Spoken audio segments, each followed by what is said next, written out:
Telecom రంగంలోకి జియో వచ్చేదాకా Airtel బాగా పెత్తనం చేసింది. మనం 1 GB డేటా వాడాలంటే చాలా కాస్ట్ పెట్టి కొనాల్సి వచ్చేది. జియో ఎప్పుడైతే టెలికాం రంగంలోకి ఎంటర్ అయిందో ఒక్కసారి మిగిలిన కంపెనీలని పనుకోబెట్టేసింది. అదే విధంగా జియో చాలా తక్కువ రేట్ మనకి డేటాని ఇవ్వటం, కాల్స్, 100 SMS ఇలా అనేక రకాల అద్భుతమైన లో బడ్జెట్ టారిఫ్లతో మనని ఆకట్టుకుంది. అలాగే 500 మిలియన్ల సబ్స్క్రైబర్లకు పైగా సాధించింది. ఇప్పుడు రిలయన్స్ వార్షిక సమావేశంలో ముఖేష్ అంబానీ గారు చెప్పారు, మేము ఏ రంగంలోకి అడుగు పెడుతున్నాం, అటు మెటా ఇటు గూగుల్ వాళ్ళతో కలిసి పనిచేస్తాం, మా సొంత ఏఐని కూడా తయారు చేయొచ్చు అన్న విధంగా ఆయన మాట్లాడారు. సో ఏ రంగంలోకి అడుగు పెడుతున్నారు, ఎందుకంటే ఎయిర్టెల్ వర్సెస్ రిలయన్స్ జియో. ఇప్పుడు ఎయిర్టెల్ వాళ్ళు వాళ్ళ సిమ్ గాని ఉంటే 17,000 రూపాయల విలువ గల పర్ఫ్లెక్సిటీ అనే ఏఐని ఉచితంగా 1 year పాటు ఇస్తున్నారు. అది మన దగ్గర ఎయిర్టెల్ సిమ్ ఉంటే. సో ఇలా ఎప్పుడైతే ఎయిర్టెల్ చేసిందో అప్పటి నుంచి జియో వాళ్ళు ఆలోచిస్తున్నారు.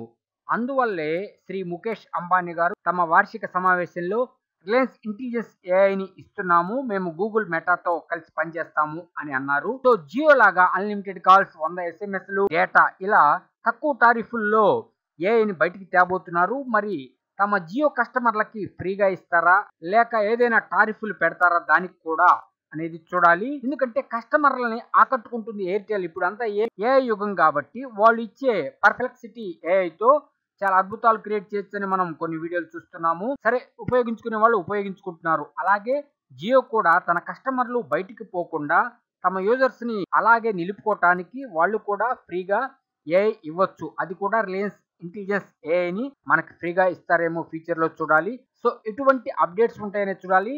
కాకపోతే ఏఐ రంగంలో అటు ఎయిర్టెల్ ఏఐ ఇటు రిలయన్స్ ఇంటెలిజెన్స్ ఏఐ అని మాత్రం చెప్పొచ్చు.